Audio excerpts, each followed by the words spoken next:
Uma outra questão que gera muita polêmica, assim como vocês iniciaram a operação com novos paradigmas, tiveram também aí uma superação dos métodos tradicionais. Eu estou mencionando especificamente delações premiadas, né? E existe uma polêmica muito grande, é importante, é válida. Por que existe essa polêmica e qual é a opinião de vocês?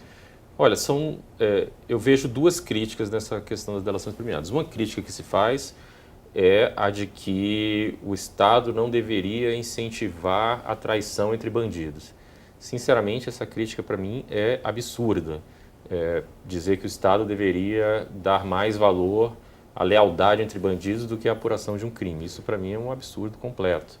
Uma outra crítica que se faz, que a gente ouve, é uma suposta utilização de prisões para forçar delações premiadas. Isso também é bastante incorreto, não é apenas injusto, é incorreto, é inverdade realmente. A gente tem hoje um número de aproximadamente 50 colaborações firmadas no âmbito da Operação Lava Jato, tanto aqui quanto em Brasília, no âmbito do Supremo, e apenas 1/4 das pessoas que fizeram colaboração premiada estavam presas. Ou seja, 75% das pessoas estavam soltas, né? A gente tem um número de prisões na Operação Lava Jato, mas a verdade é que hoje presos a gente deve ter cerca de 20 pessoas, é um número muito pequeno. Você tem um exemplo, na Operação Mãos Limpas na Itália, 800 pessoas foram presas naquela operação, né? Essas prisões que ocorrem, também elas ocorrem porque são necessárias para impedir tanto a prática de novos crimes quanto a interferência nas investigações. E vários exemplos já surgiram de pessoas que estavam soltas e realmente tentaram interferir nas investigações, interferir inclusive nas instituições que participam das investigações.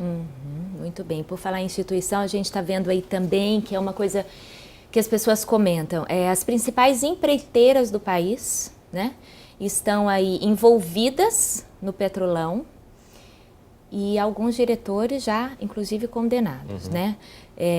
O acordo de leniência é importante, mas a medida provisória editada em dezembro pela presidente afastada gera um pouco de divergência, não vai em encontro do objetivo de vocês. Seria uma medida provisória a favor da corrupção? Olha, a gente entende que essa medida provisória tem por objetivo maior proteger as empresas corruptas do que permitir o interesse público nas investigações. O que é o acordo de leniência? Na verdade, toda a gênese mundial desse instituto jurídico decorre do seguinte: é um incentivo para que uma empresa envolvida num esquema de corrupção, num esquema de cartelização, ela conte isso para as autoridades e a partir daí ela tem um benefício. Então o objetivo do acordo de leniência não é salvar empresas. O objetivo do acordo de leniência é incentivar relatos de crimes às autoridades, né? Isso já existia antes dessa medida provisória. Existe a Lei Anticorrupção de 2014 e já existia em outros diplomas que a gente usa também, né? Lei do CAD, por exemplo.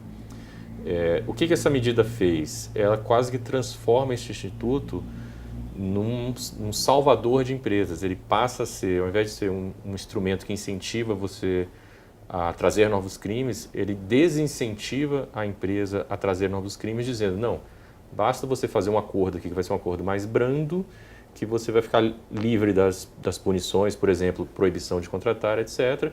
E você não precisa ir ao Ministério Público e contar tudo que você sabe. Praticamente é isso que ela está dizendo. Por isso que a gente se colocou frontalmente contrários a essa medida provisória. E agora foi suspensa pelo presidente interino Michel Temer, né, que acaba de suspender aí essa medida provisória. Então a gente ainda tem uma esperança. Vamos ver, né? A gente tem que aguardar para ver o que vai acontecer. A gente entende que a lei não é perfeita, a lei atual, a lei anticorrupção, mas que eventuais alterações dela têm que ser feitas de uma forma negociada, com a participação do Ministério Público, Tribunal de Contas, e não há nenhuma razão para ser por medida provisória, pode ser por um projeto de lei. E no próximo bloco a gente fala um pouquinho mais da Operação Lava Jato e também sobre as 10 medidas contra a corrupção.